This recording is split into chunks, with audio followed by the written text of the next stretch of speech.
Olá, estamos dando início ao 4º programa da 15ª edição do Fórum Internacional de Televisão TV Morfoses. Vamos saber quem são os convidados dessa mesa.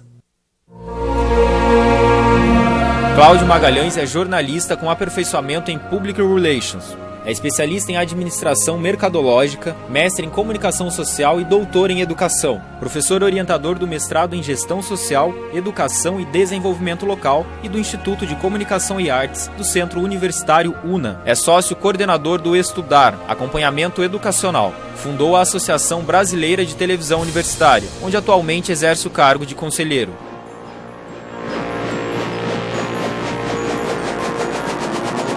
Alessandro Correia é professor e pesquisador na Univap.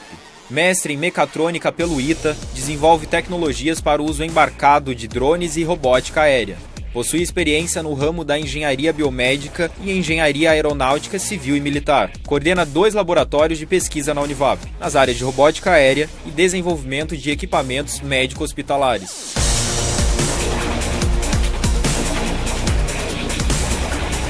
Fábio de Sales Guerra de Suzuki. É engenheiro eletrônico e mestre em engenharia pela Escola Politécnica da Universidade de São Paulo. Doutor em engenharia pela Universidade de Tóquio. Sócio fundador da Miria Portal Soluções Ltda, coordenando o desenvolvimento de soluções para Miria Asset Management e arquivo digital. Sebastião Esquirra é mestre e doutor pela ECA USP.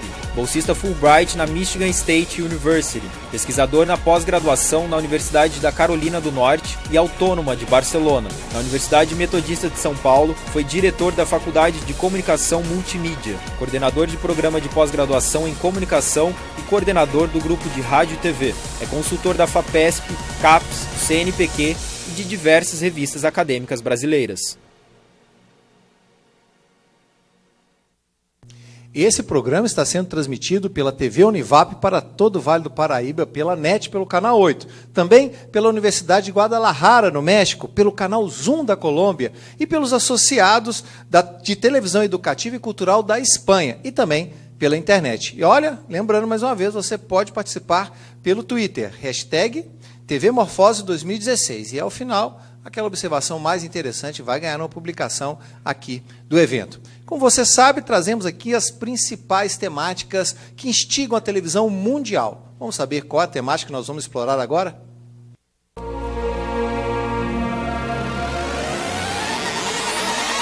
Como a engenharia está presente hoje na produção audiovisual? O que mudou na armazenagem dos conteúdos? Como os drones podem auxiliar na realização de imagens aéreas? Quais os limites? E, finalmente, como os profissionais e educadores de comunicação podem se aproximar da engenharia? Engenharia e comunicação será o tema do 4º programa do TV Morfoses Brasil 2016. Alessandro, o tal do drone está bombando, né? Todo mundo acha que essa é uma excelente tecnologia, que ela agora pode entregar de pizza a bomba, né? E aí, o que isso interfere, na sua opinião, na televisão? Isso é bom ou ruim, o desenvolvimento dos drones? Bom, primeiramente, boa noite, obrigado pelo convite de estar aqui, né, falando com vocês. Hoje já é fato que as nossas vidas, seja diretamente ou indiretamente, o drone já faz parte dessa nossa vida, né? E como tudo na vida, existe a parcela boa e a parcela ruim. E eu ainda acredito que a tecnologia ela veio muito mais para ajudar do que para atrapalhar, desde que quem opere seja a pessoa responsável e saiba com o que está lidando nesse momento, né? Voltando lá atrás, há uns 7, 8 anos, quando eu comecei a trabalhar com esse tipo de equipamento, esses equipamentos, quando chegaram, né, no mercado civil, eles eram vistos como brinquedos ou até como equipamentos de hobby, onde quem gostava de aeromodelismo podia ter um aparelhinho para voar mais, com uma única diferença. Ele tinha, ou ele tem, uma maior facilidade de você pilotar. Quando você tenta pilotar um helicóptero aeromodelismo, né, de aeromodelismo, ele é muito complicado de aprender. Já um drone é muito mais fácil. Então, começou a chover de gente querendo montar isso, sem falar que, na época, ele tem todo esse aspecto de, né, como parece que é uma coisa extraterrestre. E no início, então, que tinha umas luzes, as pessoas não conheciam, então achavam que era OVNIs que estavam voando no céu. E com o passar do tempo, essas tecnologias foram evoluindo ao ponto de esses equipamentos serem cada vez mais confiáveis e serem mais estáveis. O voo dele é mais estável. E aí começou a se pensar, por que não embarcar sensores diferentes, câmeras diferentes? A gente pode usar ele como ferramenta para diversas áreas, na realidade, né? E, ao passo que essas tecnologias foram melhorando, né, a autonomia foi melhorando, porque esse é um dos grandes problemas dele, é a autonomia, né? Ele consome muita energia, ainda mais se for embarcado equipamentos pesados. E, à medida que o tempo foi passando, as câmeras começaram a ficar menores também, começou, né, a ficar mais fácil você voar um tipo de equipamento onde você consegue, além de filmar em alta resolução, transmitir através de um link digital em alta resolução também. Então, os profissionais de diversas áreas começaram a usar esse equipamento e hoje virou uma das principais ferramentas, né? Hoje a gente pode citar aí o mercado cinematográfico como um dos mercados que mais utiliza, né? Porque você tem na mão, né, uma ferramenta que cumpre grande parte de um tipo de trabalho que você deveria utilizar um helicóptero, por exemplo, aonde o custo desse helicóptero é muito alto e você está expondo vida de pessoas lá embarcadas nesse helicóptero.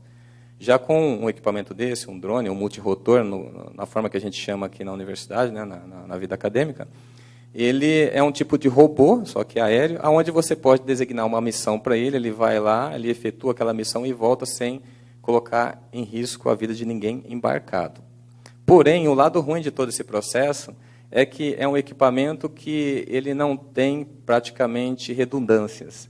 Então, vamos falar assim que se houver uma pane no sistema, ou você perder um motor, ou você descontrolar e perder a orientação do equipamento, ele pode vir a colidir com as pessoas que estão ali embaixo, e esse é o principal problema do equipamento.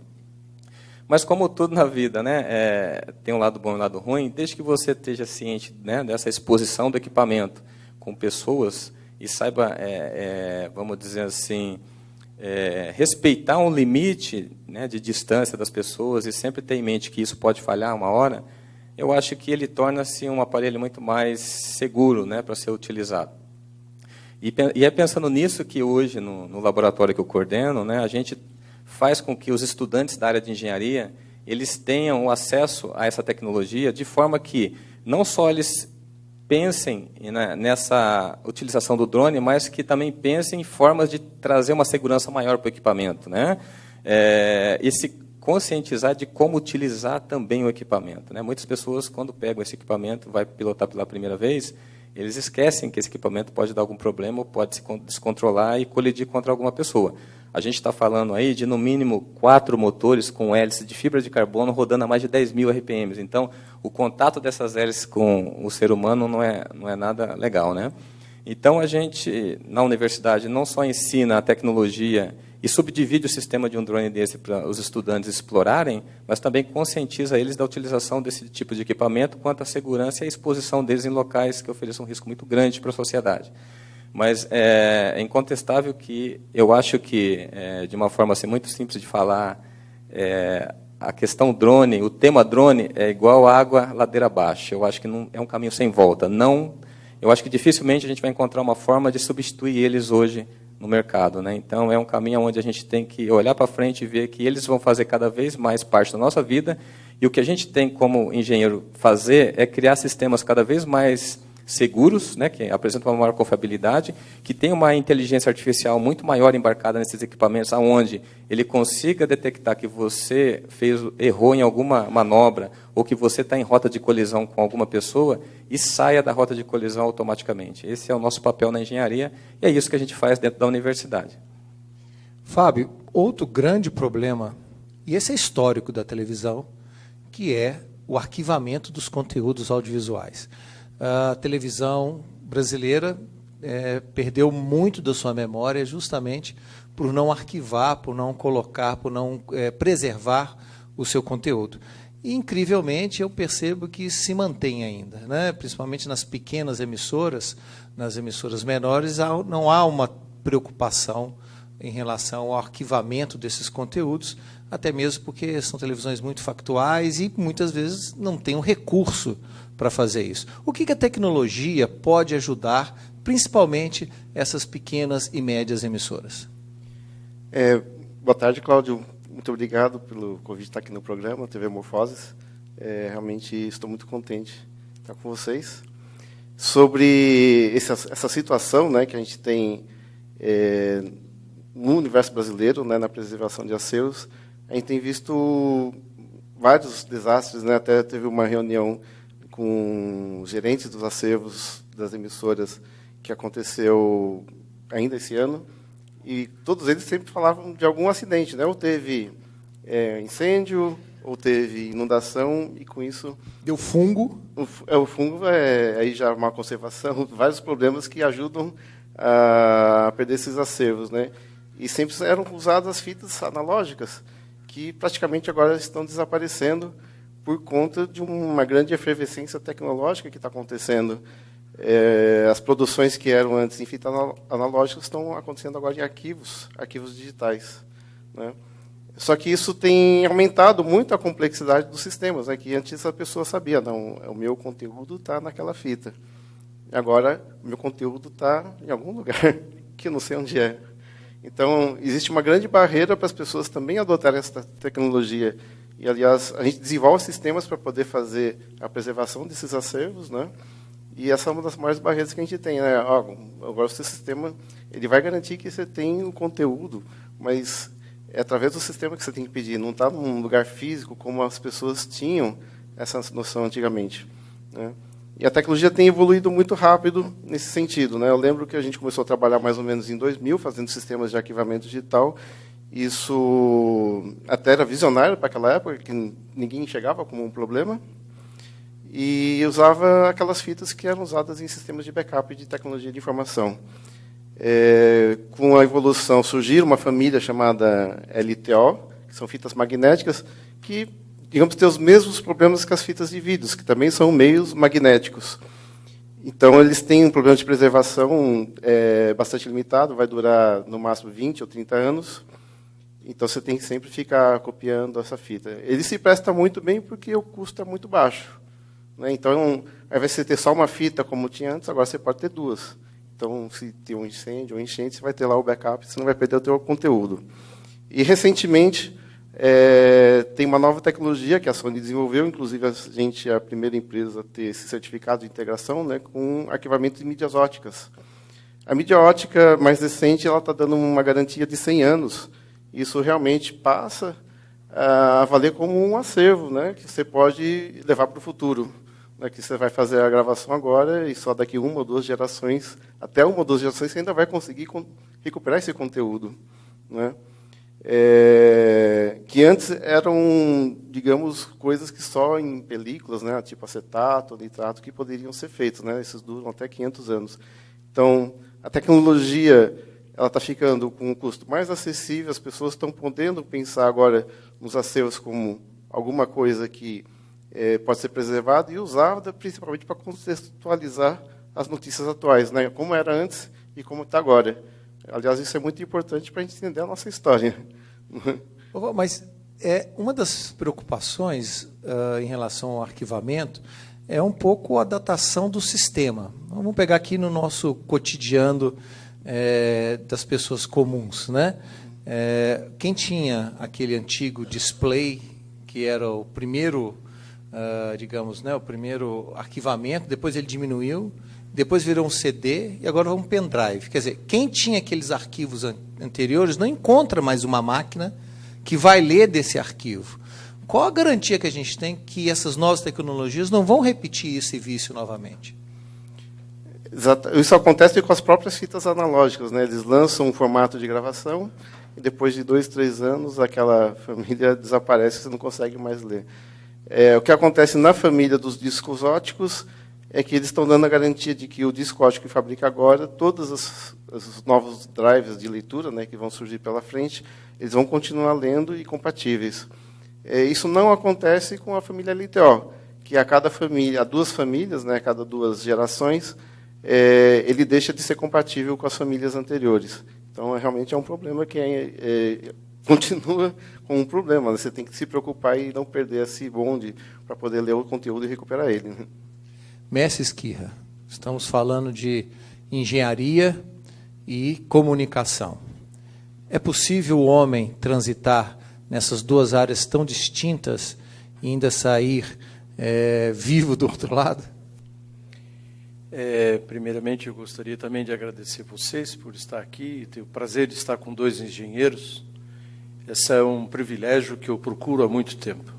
Eu sou um homem de comunicação que tem pelo menos uns 15 anos, que estou convencido que precisamos ter na comunicação pessoas que se disponham a conversar com engenheiros. Está sendo para mim um prazer partilhar do Fábio e do conhecimento do Fábio aqui antes desse momento.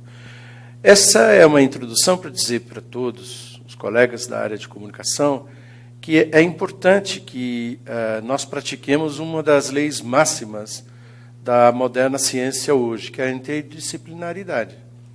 Não é mais concebível os nichos de saber, as unidades celulares, que ficam estanques e isoladas do resto do universo, do conjunto da universidade. Você pega uma universidade como a USP, onde eu fiz o mestrado, doutorado e depois me tornei docente, e onde me aposentei em 98, é uma dificuldade pelo tamanho da USP, pela filosofia dos departamentos, que é uma origem europeia, nós somos de origem europeia, francesa sobretudo, onde a cátedra é determinada por um professor catedrático, e que ele determina quais são as interfaces possíveis e não sei o quê. E a tradição tem mostrado que, tanto na USP como em boa parte das universidades brasileiras, as grandes, a Federal do Rio de Janeiro, a própria UNB, que é a Universidade Nova, esses núcleos eles ficam isolados.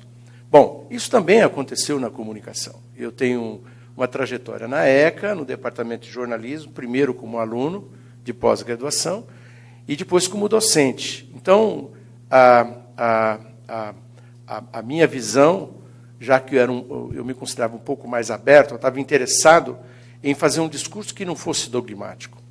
Qual é o dogma maior que existe na área da comunicação, que, de um certo jeito, espelha o dogma universitário? Que é, tecnologia é coisa para quem não sabe pensar. Deixa lá para os engenheiros. Eles constroem pontes, constroem esse equipamento que eu estou falando, constroem o celular, constroem as coisas. Drone. Eles não pensam. Eles são pessoas que montam peças e fazem, e os drones, e fazem coisas. Como se os engenheiros fossem seres desalmados, seres que não têm preocupações filosóficas. E eu sempre dizia o contrário, eu não concordo, e nas minhas andanças, eu encontro nos engenheiros parceiros também para interlocução. Não quer dizer que seja fácil, porque a lógica que eles se baseiam é diferente da nossa, que é humanística. Mas, na minha andança de pelo menos uns 20 anos, eu posso dizer a vocês que o resultado é extremamente mais positivo. E o maior problema eu descubro, está em nós mesmos. A nossa crítica normalmente é no outro, o outro não sabe me ouvir, o outro está fechado para mim, quando eu descubro que somos nós mesmos que não queremos ficar expostos ao colega que pode eventualmente saber muito mais da gente, e a gente tem que ser um pouco mais humilde, apesar de ser doutor, com aquelas coisas todas, eu tenho que falar, professor, como é que isso funciona? Que livro o senhor me recomenda ler? Onde que eu tenho que fazer um estágio? Onde eu posso fazer um pós-doc que tenha uma pesquisa de ponta? Como é que eu posso usar o drone para comunicação? Não, então, eu tenho... Mas eu digo que é uma das perguntas para a gente poder fazer. Isto, como é que pode se usar drone? Mas eu ia dizer o meu pós-doc na Universidade da Carolina do Norte, quando eu vou num laboratório de realidade virtual em 96. Professor, 96 estava no embrião da realidade virtual lá nos Estados Unidos. Eu vou a um laboratório na área de engenharia. Esse óculos que o Fernando trouxe aí para nós, que é uma beleza, eu vi a primeira vez. E eu fiquei no universo, era uma experiência no universo. Eu falei assim, gente, isso tudo tem a ver com comunicação, porque a comunicação trabalha com os sentidos humanos. Aquela experiência embrionária em realidade virtual, eu falei, esse tema tem que estar nas minhas reflexões. Mas lá na minha faculdade, é um pós-doutorado, eu tiro o pós-doutorado, e volto para a minha universidade, onde monto, com alguns outros colegas, montamos o primeiro laboratório de informática da ECA.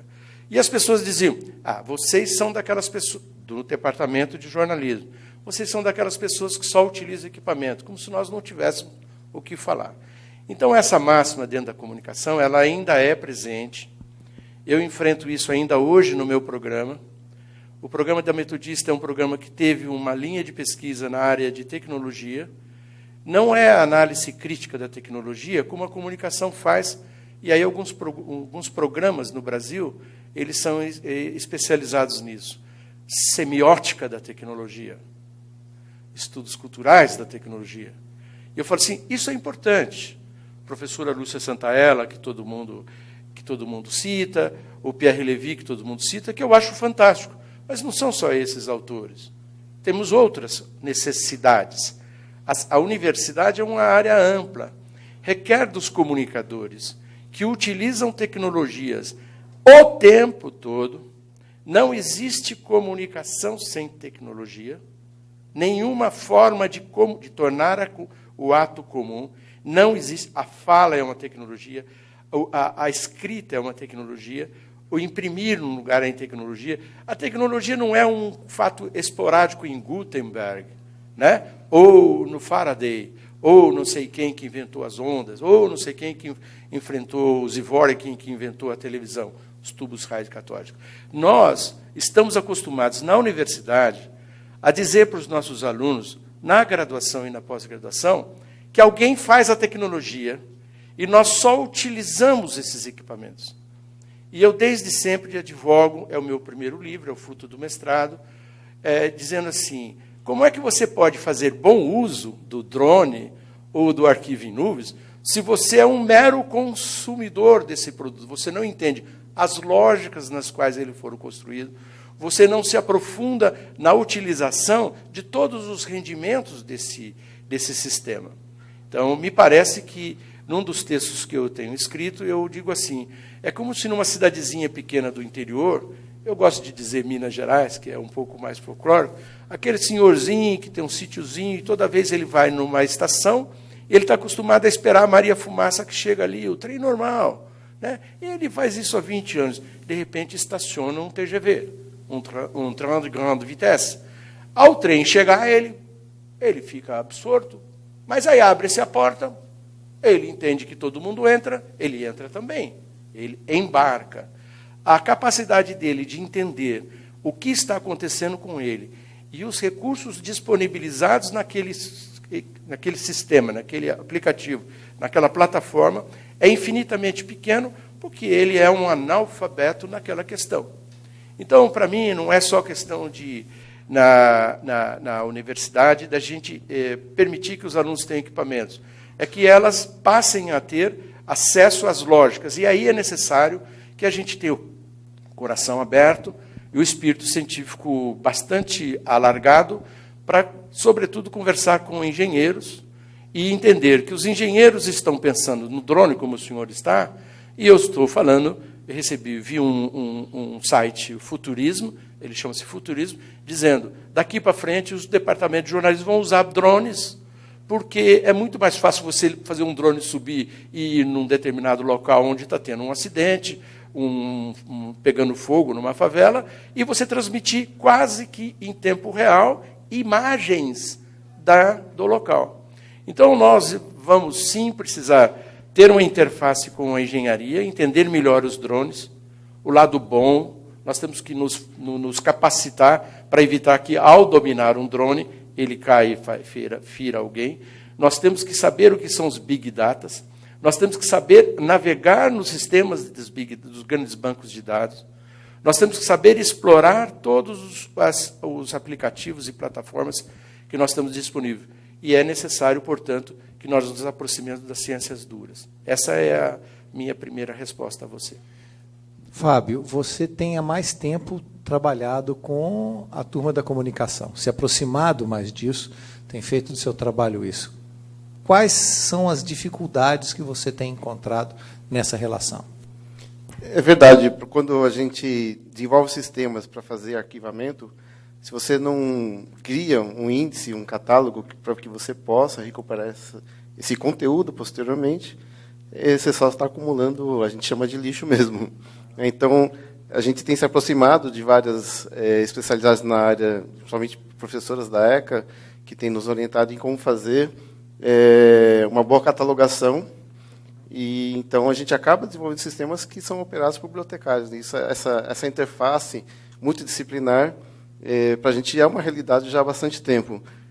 para a gente poder realmente construir algo que tenha um valor de fato, né? Seja utilizável. A dificuldade que a gente tem é justamente assim, a gente cria novas ideias e que às vezes está além da compreensão daquele momento. Então a gente fala, olha, a gente tem um novo sistema de catalogação baseado em índices de dicionários especializados. E as pessoas estão muito acostumadas com aquele trabalho do dia a dia, e quando você mostra uma nova coisa, ela continua fazendo do jeito anterior. Então, fazer essa mudança é o maior desafio. Acontece também com os drones, você está visualizando o uso muito mais do que talvez o cidadão comum esteja pensando? Sim, a cada dia que passa, né, a gente vai vendo novas aplicações ou tecnologias que hoje estão embarcadas nesses drones que a gente possa melhorá-las, né, e trazer uma maior qualidade na transmissão de imagem, uma maior qualidade no link, uma maior qualidade na estabilidade da imagem também, né? Porque é interessante que o engenheiro, se você deixar, ele projeta para ele usar. Então, essa questão das interfaces com outras áreas, ela é muito interessante por conta disso, né? Nós devemos ouvir muito mais quem vai utilizar do que projetarmos para nós mesmos. Então, muitas vezes eu projeto uma coisa para mim que quem realmente vai utilizar fala, não, mas não precisava de tanto botão assim, um botão só para ligar e desligar para mim já era suficiente. Então, isso não acontece só nessa área, né, dos drones ou das imagens, né? A gente tem outros projetos na área, por exemplo, de próteses robóticas, onde a gente desenvolve próteses impressas em impressora 3D, e onde eu vou conversar com o fisioterapeuta para saber como ele vai utilizar aquela prótese.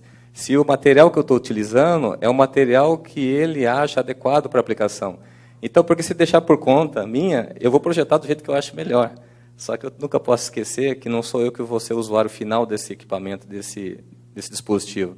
Então, as interfaces com as demais áreas é uma coisa muito interessante, e é aí que enriquece o nosso conhecimento, principalmente em ter realmente um material que seja uma ferramenta poderosa para a área onde ela vai ser destinada, né? Então, eu acredito muito que é muito, muito importante. Especificamente, voltando à ideia do drone, a legislação para os drones é algo que está se aproximando, ainda demora um tempo, porque, ao que tudo indica, ainda não tem uma boa regulamentação sobre o uso de drone. Olha, hoje a regulamentação, já existe alguma coisa preliminar e já está sendo feita uma coisa que abrange mais detalhes na utilização desses equipamentos, mas não é uma tarefa fácil você fiscalizar tudo e qualquer aeronave desse porte que está subindo hoje em dia, aí, não só o Brasil, mas o mundo todo. Nós não somos o único país que sofre com esse problema, né? Então, a gente tem, por exemplo, os Estados Unidos, que lá proibiram o uso de drones em parques, né, onde as pessoas estão no dia a dia lá utilizando, né, você não pode. Em aeroportos, perto de aeroportos. Exato. Então, o que o americano fez? Aonde pode causar problema é simplesmente proibir. Falou, você quer pilotar? Pilota numa área que não tenha pessoas, né? E obrigou os fabricantes de drone a colocarem no software embarcado uma condição onde você tem todos os lugares onde a área de segurança, onde você não pode, né, transitar com um equipamento desse voando, onde quando você chega próximo dessa localidade, via GPS, o computador interno do drone sabe que ele está chegando perto de um aeroporto, perto de uma área de presídio, perto de uma área de segurança, ele volta. Então, eles obrigaram o fabricante a ter isso, desde que saia de fábrica, já venha com esse dispositivo para não adentrar esse espaço aéreo, né? Então, existe diversas ferramentas que estão sendo criadas para poder favorecer a segurança e a utilização deles. Aqui no Brasil, para nós temos alguma coisa já que estabelece, por exemplo, que a gente deve ficar entre 50 a 60 metros de distância das pessoas que nós estamos filmando, a não ser que você assine um termo de consentimento que você aceita se expor próximo dessas aeronaves, né? Então, se você procurar na internet hoje, por exemplo, você vai achar muita gente que faz a filmagem de casamentos, onde o sujeito entra com o drone dentro de uma catedral e faz ali uma imagem aérea quase encostando nos noivos, né? Então, você inclusive vê acidentes onde a pessoa que está fazendo a filmagem do casamento colidiu com os noivos, e é complicado, né? Então, eu acho que o trabalho aí não é só a legislação, é muito mais na conscientização da utilização desses equipamentos. Porque até então, quem utilizava esses equipamentos por meio de hobby, eles tinham um local apropriado que eles iam voar com o equipamento, seja um aeromodelo, um helimodelismo, que seriam os clubes de aeromodelismo. Hoje, com essa utilização dos drones para fins gerais, né, de publicidade, de segurança, entre outras coisas mais, nós saímos daquele ambiente controlado, que era o aeroclube, longe de das pessoas, né, e passamos a colocar o equipamento junto com a população. Então, eu acredito que a conscientização seja um instrumento bem mais poderoso, né, do que propriamente a legislação de poder controlar o uso de um dispositivo tão pequeno que pode ser decolado de qualquer lugar, né, dentro até de um auditório. Então, fica bem complicado. Como é que é a sua visão sobre essas inovações da engenharia para o processo comunicativo, tanto de novos tipos de arquivamento digital, como equipamentos autônomos, como drones e outros? Os engenheiros, eles fabricam produtos para a sociedade.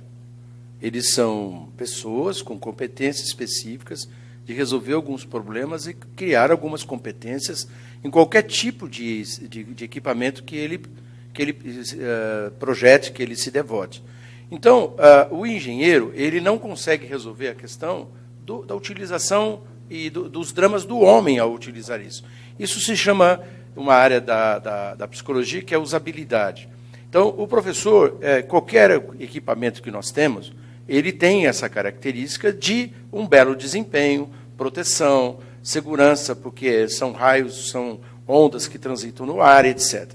Mas é necessário que haja uma interface com outras áreas do conhecimento. Por exemplo, é comum as empresas consultarem psicólogos, porque elas querem saber, o homem, ao utilizar aquele equipamento, o que aquilo vai causar na sua identidade pessoal, na sua cognição, na sua vida diária. Nós, os comunicadores, nós temos nós nos devotamos pouco nesta compreensão das características e aplicabilidades dos equipamentos. Nós temos sempre a certeza de ter um equipamento. Eu mal sei que esse é um microfone cardioide, certo? É um cardioide. Ele tem um coração aqui, o ângulo dele é esse. Se eu falar de lado, ele não pega, ele só pega no ângulo dele, certo? Às vezes, nas escolas, nem isso nós ensinamos os nossos estudantes. Mas o engenheiro, ele não só projetou esse tipo de coisa, ele projetou o outro que fala também nas laterais. Então, os microfones, os óculos de realidade virtual, todos os equipamentos, um aparelho de televisão, todos têm uma característica que os utilizadores desses equipamentos precisariam conhecer minimamente. Não se trata de advogar a implantação do Instituto Universal Brasileiro para os acadêmicos, né, para que eles aprendam as características intrínsecas, mas ele precisa saber a característica de desempenho. Então, eu li um texto uma vez que dizia: quantos de nós não ficamos indiferentes, incomodados, mas indiferentes, com aquele negócio do reloginho do videocassete, né? O texto chama assim, The Blinking Effect. Esse blinking effect, o efeito do piscar, fazia com que nós compramos um videocassete, não vamos ler o manual, a gente mal utiliza o equipamento nas suas coisas mais óbvias. Eu acho que isso aí, para o comunicador, é um elemento que escasseia, que diminui o seu potencial de ação. Os comunicadores precisam despertar para a tecnologia, não como críticos da tecnologia, que é muito comum na área, mas como pessoas que conquistem habilidades para explorar a verdadeira dimensão disso. Por exemplo, na área de produção de dissertações e teses. Nós temos muita dificuldade de implantar nos departamentos de pós-graduação das universidades estudos aplicados no uso de metadados, de bancos de dados, de arquivos nas nuvens. A primeira vez que eu falei de um software chamado EndNote, que eu via lá nos Estados Unidos, que até a secretária do departamento utilizava o EndNote, é um software de referenciação acadêmica, me chamaram de... Você vem com essas coisas de informática aqui. Eu falei, não é coisa de informática. O nosso instrumento agora é um computador e eu preciso extrair dos sistemas que já existem, estão disponíveis, os recursos que estão ali disponíveis para mim. Então, aí depois do EndNote veio o Zotero, e agora nós estamos no Mendeley, que eu aconselho vocês a entrarem, é free. Nós não precisamos mais, tem algumas pessoas que fizeram mestrado aqui com a gente lá na Metodista, nós não precisamos mais ficar preocupados em fazer a referenciação no fim. Você carrega o seu banco de dados, você lança o seu livro no software chamado Mendeley, que é free, e aí depois que você faz o trabalho uma vez, você nunca mais precisa fazer nada. Porque você põe lá o nome do autor, ele põe na BNT para você o ano e a publicação, o nome em caixa alta, conforme for você está colocando, e já coloca nas referências no fim do texto. Você não precisa mais construir a bibliografia do texto que você usou como referências. Esse é um exemplo simples para mostrar como que nós, às vezes, temos alguma reação assim meio ingênua, meio romântica na área da comunicação. Nós estamos num evento chamado TV Morfoses. O que é morfose? Né? Se não é a simbiose entre o homem e máquinas. Então, nós estamos falando de TV Morfose.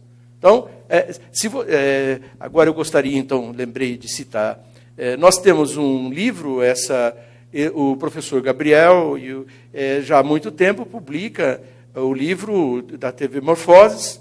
Eu gostaria de apontar para vocês, porque é uma fonte que vocês têm de acessar textos produzidos nesse evento. Exatamente nesse livro tem um texto meu, que fui graciosamente convidado para participar, onde eu aponto algumas dessas questões, dizendo que nós precisamos mudar essa realidade. Nós precisamos conversar, sim, com economistas, nós precisamos ter, além do nosso contato com historiadores, com antropólogos, com psiquiatras, com gente da cultura, gente do cinema, nós, comunicadores, precisamos ter interfaces abertas, porque os desafios da pós-modernidade são gigantescos a todos nós. Fábio, como é que você tem visto o avanço desse entrosamento entre a comunicação e engenharia ao longo dos últimos tempos? A gente tem visto de forma muito positiva, porque com a colaboração, né, a gente consegue chegar mais longe. Ao invés da gente ter só uma visão, até a questão da universidade, né, juntar visões para poder questionar e ter uma visão plural e não apenas uma visão do bem e do mal, né, tem várias nuances envolvidas, a gente consegue descobrir qual que é até o melhor meio de se usar determinada ferramenta, o melhor meio da gente desenvolver alguma coisa e entregar para as pessoas poderem usar. Isso a gente vê de forma muito positiva. Inclusive, na nossa equipe, a gente já teve bibliotecários também para poder enriquecer um pouco mais a experiência para quem a gente vai estar entregando os sistemas, né? Um caso interessante da gente estar estudando, a gente está estudando muito justamente o processo de arquivamento em nuvem, que é uma coisa muito nova, e ele tem um princípio muito interessante, que é o do compartilhamento. Ao invés de você ter o seu, existe um muito grande lá, e você usa um pedaço dele, o outro usa um pedaço, e com isso o preço que você vai pagar é só uma fração, e todo mundo consegue rapidamente provar ideias, testar ideias, ou criar coisas que crescem muito rápido. Esse processo de compartilhamento é até interessante, que a gente estava discutindo com uma emissora de TV. A emissora padrão de TV, tradicionalmente, ela compra para operar num pico. Hoje esse ano a gente teve as Olimpíadas, então algumas emissoras, para poder cobrir os eventos das Olimpíadas, precisaram comprar mais câmeras, ter mais estúdios, ter mais infraestrutura. Só que ela só vai ser usada naquele momento, e depois o resto do tempo ela vai ser ociosa, não vai ser usada. O que acontece agora, por exemplo, está surgindo a tecnologia IP, vídeo sobre IP, né? Então, essa infraestrutura que foi criada, se tivesse vídeo sobre IP, poderia ser compartilhada com outras pessoas que precisassem dessa infraestrutura. Que esse é o princípio da nuvem, né? Criar uma grande infraestrutura e distribuir compartilhando. Então, parece que esse caminho de compartilhamento é inevitável, né? Inclusive entre engenheiro e comunicador, né? Posso dar um adendo que me veio à memória? Conversando com o professor Fábio, eu não sabia que ele era da Poli, e a gente, então, lá atrás, um tempo atrás, fizemos o diretor da Poli foi até a ECA, a minha procura, porque eu tinha conseguido o primeiro Antena, que está hoje no Departamento de Jornalismo, e ele falava, mas isso é uma coisa bonita, então nós vamos ter um laboratório na USP que está sintonizado com o Washington, foi uma doação do governo americano, e o professor Landi, Francisco Romeu Landi, que era o diretor da Poli na ocasião, ele achava que tinha que ter essa interface com a comunicação. Eu acho que ele era um visionário, e ele, por acaso, veio bater na minha sala, e eu fiquei muito honrado, e dizia, professor Landi, o que o senhor precisa de mim? Então, fui, obviamente, todo preocupado em atendê-lo. E ele dizia, a engenharia precisa da comunicação.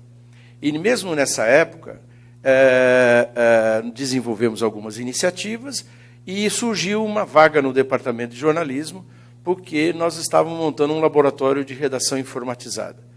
E eu dizia, aqui no departamento, o que conhece melhor tecnologia sou eu, mas eu não consigo dar aula de tecnologia informatizada.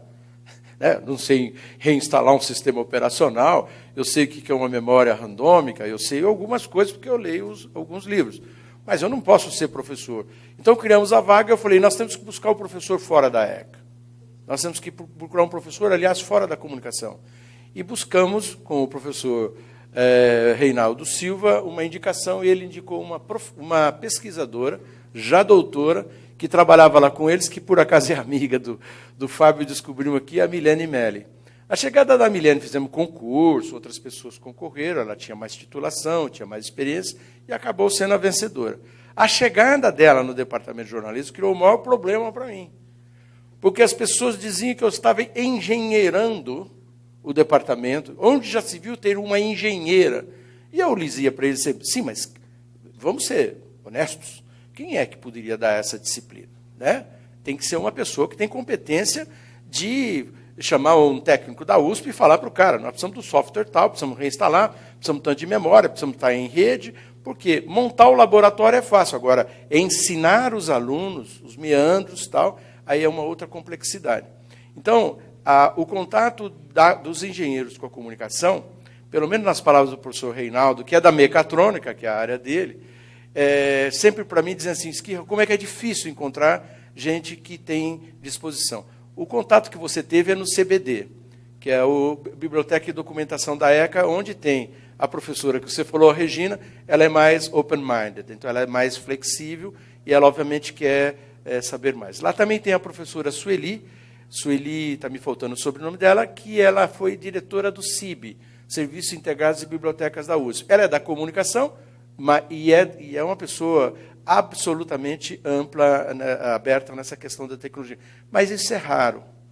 Eu percebo que agora existe uma disposição maior, mas eu acho que ainda nós temos que dinamizar mais isso e ter na comunicação espaços onde pessoas de outras áreas elas venham trazer a sua contribuição como especialistas que elas são, e não que alguma pessoa de comunicação faça cursinhos rápidos ou leia manuais e se intitule professor daquela disciplina. Veja, o colega de drone, ele está desenvolvendo o doutorado dele na área de medicina. Então, um engenheiro na área de medicina. Vejam, eles lá são muito mais orgânicos, são muito mais rápidos que nós. Eles sabem que ele tem uma contribuição a dar na área da medicina. E o médico sabe que o engenheiro tem uma contribuição a dar porque ele domina uma competência que não deu tempo do médico ter. Vocês estão sabendo que acaba de acontecer a primeira operação de olho totalmente robótica? Essa semana, fim de semana, não tem 10 dias. Eu acabei de ter a informação que só foi possível fazer aquela operação porque é tão minúsculo o espaço que precisava ser chegado para não atrapalhar a retina, estragar alguma coisa, que nenhuma mão conseguiria tanta precisão, porque era num espaço extremamente pequeno. E aí tem o vídeo já no YouTube, eu tenho o vídeo, posso depois partilhar com vocês a URL, o médico dizendo, foi na Inglaterra isso, dizendo assim, só foi possível porque há uma interface entre a saúde e a engenharia. Então, essas experiências, elas precisam vir para nós precisamos estar mais abertos a esse entendimento. Por quê? Porque tudo está se entrando na virtualidade. Nós vivemos uma época de multidisplays. Conexões robustas. É um problema conexão no Brasil, porque nós não temos conexão segura.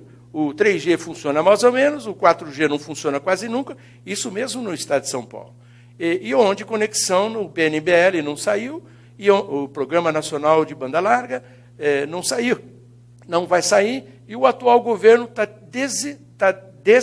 cortando acesso à internet de universidades federais, de escolas públicas, de bibliotecas, de centros de saúde, onde as pessoas estavam marcando consultas nos hospitais através das LANs e entrando nos sistemas informatizados. Então, nós não estamos avançando, como nesse momento, infelizmente, um olhar crítico do que está acontecendo é uma desaceleração. Então, conexões, equipamentos novos, realidade virtual, a câmera de 360 graus, que o Fernando deixa a gente tudo aqui de queixo caído. Imagine o jornalismo 360 graus. O Fábio me falou algumas coisas assim, já tem até cinema em 360 graus. Então, as tecnologias estão evoluindo de uma dimensão e a gente não pode ficar ensinando a cinema quando era ainda na época do celuloide. Então, é fundamental que nós apontuemos que é interessante, necessário, para que os comunicadores emergem com as novas tecnologias e com outras profissões. Alessandro, já tem o drone com câmera de 360 graus. É verdade. Recentemente a gente teve um evento aqui na universidade, o Open Campus, onde eu levei o drone para fazer umas tomadas aéreas do evento, né, para depois passar para o pessoal da TV. E lá no meio do evento, o Fernando me mostrou uma câmera que até então eu ainda não conhecia ali pessoalmente. Falei, Alessandro, isso aqui é uma câmera de 360, né? Eu falei, poxa, que legal. Eu olhei para um lado, tinha o meu drone. Eu olhei para o outro lado, tinha a câmera dele 360. Eu falei, Fernando, vamos colocar isso aí no drone e vamos voar. Né? Então, naquele exato momento, a gente não tinha nem as conexões ali para poder fixar no drone, mas a gente deu um jeito ali na hora e conectou embaixo. Que é coisa de engenheiro, né? Vamos resolver aqui. Problema. Tem fita crepe e arame, a gente resolve, Exatamente. Né? No meu tempo, tinha a série MacGyver lá, que até eu tinha o apelido quando jovem, por resolver várias coisas com o que tinha ali em mão. Mas a gente colocou... Conhecido RTA, Recurso Técnico Alternativo, que no Brasil é conhecido como gambiarra. Gambiarra, exatamente. Aí colocamos a câmera embaixo do drone e eu fiz um sobrevoo no evento todo, e aí retornamos o equipamento, né, em solo, pegamos o vídeo, colocamos no óculos e virou a sensação de quem passava no meu stand de robótica, que a gente nem tinha nem previsto que ia ter isso. Então, a gente pegava o óculos, dava para a pessoa via todo o voo em 360, e o interessante é que, quando eu faço o voo para pegar imagens aéreas, geralmente eu voo com mais de uma câmera, voo com 2 ou até 3 câmeras, uma estabilizada com gimbal, né? Para quem não conhece, gimbal é um sistema onde você coloca uma câmera, independente do movimento do drone, a câmera fica parada, né? Então, é uma cabeça da galinha. Então, isso era muito conhecido nos recursos de helicópteros que fazem tomadas aéreas, onde a imagem sempre está lá bonitinha, estável, por mais que o helicóptero balance, e nós transportamos essa tecnologia para os drones também. Então, tem sempre uma imagem lá em Full HD estabilizada, que eu estou vendo aqui embaixo e enquadrando do jeito que eu quero, mas veja, eu estou enquadrando. O olhar é meu de engenheiro, então, muitas vezes, a pessoa da área de TV vai falar, não, mas você não queria ver isso, né? E fica muito difícil.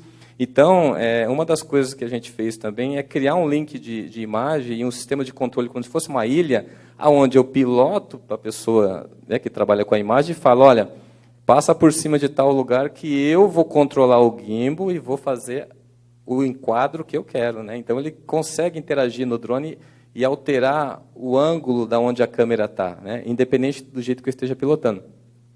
Então, foi uma coisa assim, muito interessante, né? Agregar uma tecnologia que tinha acabado de chegar na mão, né, do Fernando em cima do equipamento onde a gente não tinha nem previsto, mas demos um jeito lá e sobrevoamos e pegamos a imagem. Então, isso é uma coisa muito interessante. Então, 360 graus realmente dá para colocar, nós colocamos e ficou muito bom. E concluindo só, a gente não precisa mais ter aquela imagem fixa que a pessoa que fez a tomada aérea nem sempre pegou o que você queria. Com essa câmera, você olha para onde você quiser. Então, eu estou passando por cima do evento, a pessoa, opa, deixa eu olhar para trás para ver o que aconteceu. Olha para trás. Se olhar para cima, você vê o drone que está em cima do equipamento. Então, a liberdade de você ver a imagem que você quer, do ângulo que você quer, já é possível devido essa questão da câmera de 360 graus. Veja como a ferramenta drone, né, no estágio que está hoje da tecnologia, de ter um voo estável, seguro, entre outras coisas mais, agrega qualquer coisa que venha no futuro de dar contribuir com essas questões de imagem, né, de transmissão e tudo mais, já que isso está ficando cada vez mais pequeno. E as empresas, vendo isso, já começaram a criar, inclusive, interfaces, onde eu consigo comunicar com a câmera e reconfigurar ela durante o voo. Eu posso melhorar a exposição, controle de abertura, do diafragma, entre todos os comandos de uma câmera, por exemplo, de foto, eu consigo via rádio aqui embaixo ir lá e reconfigurar tudo, né, para a condição daquele momento que eu estou, né, enquadrando lá embaixo. Então, realmente, é um mercado, é uma área muito ampla. Você gostou de trabalhar com a gente da comunicação? Muito. Nossa, não tem nem como mensurar isso. Eu vou dar um exemplo muito pequeno de como que essa questão de multidisciplinas, né, no meio nosso de engenheiro abriu minha cabeça para hoje estar aberta a qualquer área, né, desde que eu consiga contribuir com alguma coisa.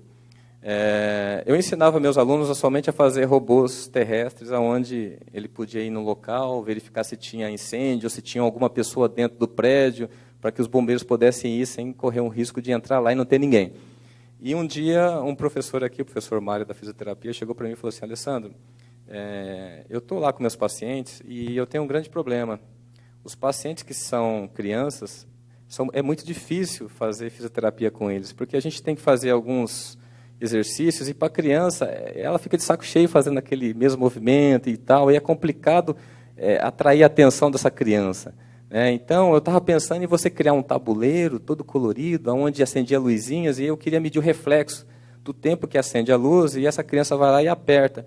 Mas eu não quero só ver isso, eu quero ver o tempo que ela leva, por exemplo, para clicar num botão que está lá na frente, um que está aqui perto, e que isso fosse aleatório. Até então, eu entendi mais ou menos, então fiz um tabuleiro, onde elas piscavam aleatoriamente, e eu ia registrando o tempo que acendia e o tempo que a criança apertava o botãozinho lá, né? Mas ainda não estava entendendo direito o que ele ia fazer com isso. Aí eu entreguei para ele, e aí na semana seguinte ele falou assim: olha, vamos lá na clínica para você ver o que você fez. E chegando lá eu vi uma criança que, para ela, o exercício que ela estava fazendo de fisioterapia era praticamente um videogame. Então ela tinha prazer de ir até a fisioterapia fazer aquele exame, né? E o fisioterapeuta estava feliz da vida porque a criança estava compenetrada naquele movimento, né? E ela estava lá fazendo os movimentinhos dela, sabe, com aquela dificuldade que o bracinho dela ainda estava sendo recuperado. E aí eu fui ver o quão é grande a contribuição que nós, dentro da nossa área, a gente pode dar para uma pessoa, né, para a sociedade, desde que a gente tenha essa mente aberta e saiba entender que nós, engenheiros, não estamos restritos a um chão de fábrica, né? Nós não estamos restritos a resolver problemas de máquinas. Nós podemos criar coisas que contribuam, que dêem uma qualidade de vida maior para as pessoas.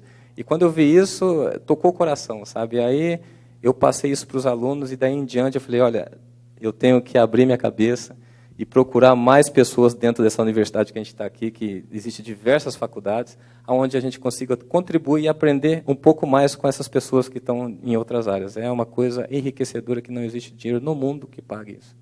O Alessandro só confirmou aquilo que você falou no início, né? O engenheiro também tem coração.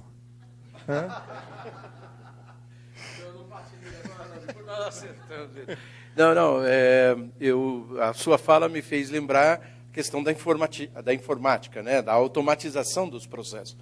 É importante apontar, né, que atualmente os robôs eles estão em todos os lugares.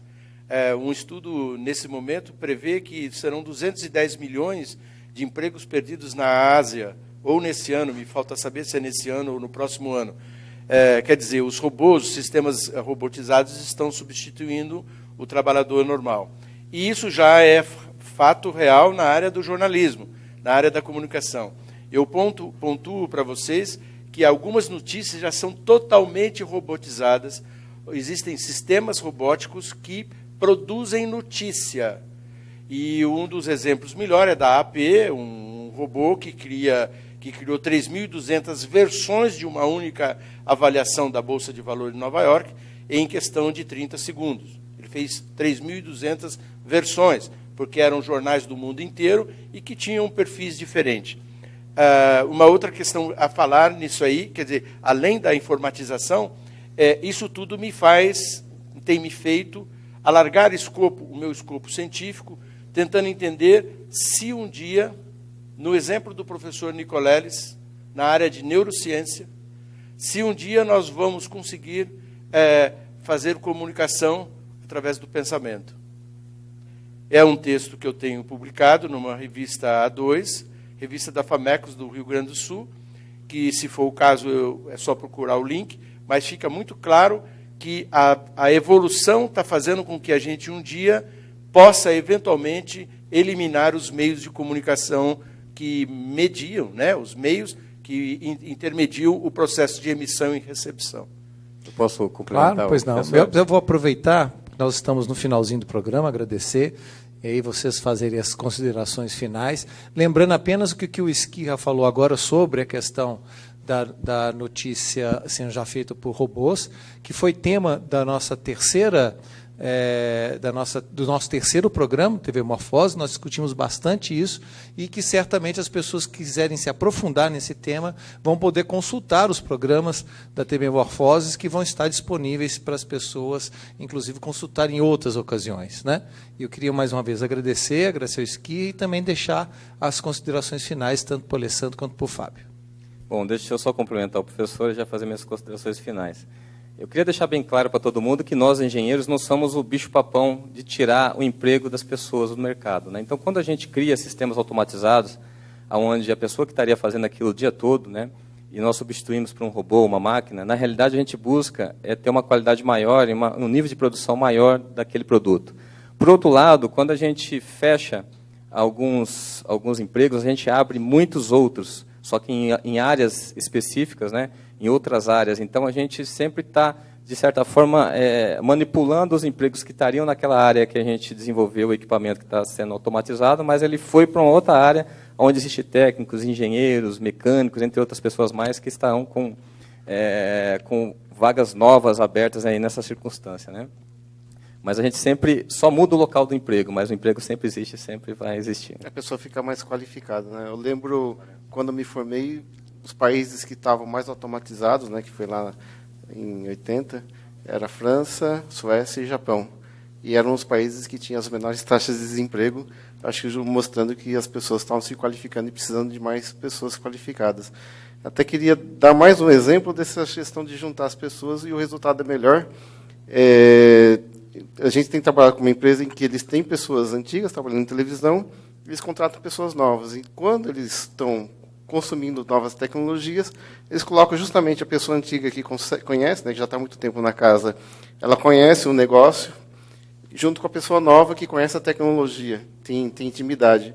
Então, isso é uma receita para dar certo, né? Juntar visões diferentes, especialidades diferentes. Muito obrigado pela contribuição de vocês, foi uma mesa muito rica e também obrigado a você que participou com a sua audiência. Não esquecendo, daqui a pouco tem mais, hein? Daqui a pouco tem tecnologias inovadoras na geração de informação, às 20 horas. E às 21h30, plataformas digitais de conteúdo audiovisual educacional. Isso tudo na 15ª edição do Fórum Internacional de Televisão TV Morfose. Daqui a pouco a gente volta.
Productores, realizadores, youtubers, animadores, TV makers.